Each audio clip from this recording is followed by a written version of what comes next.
ए जी सुन तनी, हमरा गर्मी होता, हमरा ठंडा पिए के बा।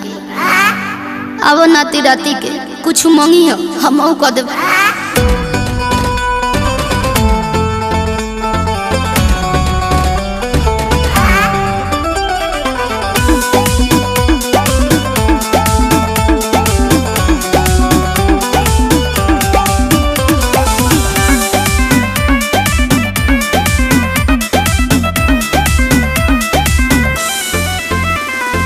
काहे के लोला लटकलू रानी, उल्टा बोलेलू जब कुछ कहता नहीं।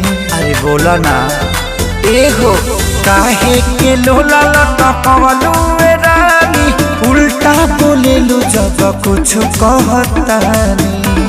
हटियो ना, लागत गरमिया हो, लागत गरमिया मन खोजता हम जाई के ले आई राजा जी। काची पहुंची हो बाजार जाई के ले आई राजा जी। पहुंची हो बाजार जाई के ले आई राजा जी। पहुंची हो बाजार जाई के ले आई राजा जी। मकई के बाल से बर्फ किन ले।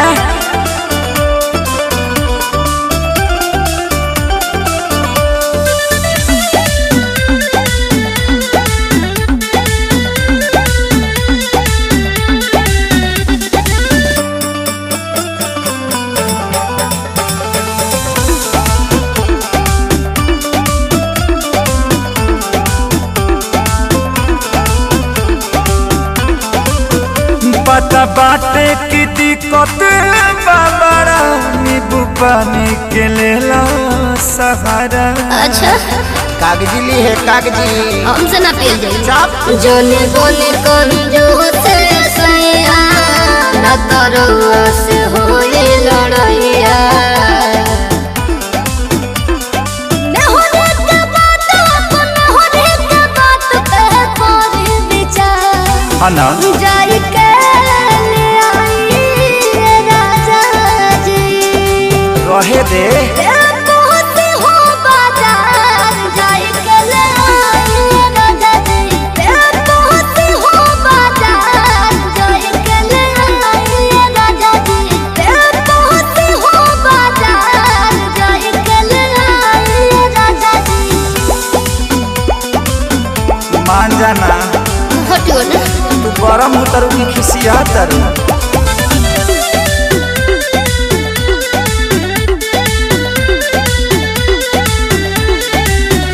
जीत कहरा नाई में गरारू, कहे बतिया न तू बुझतारू।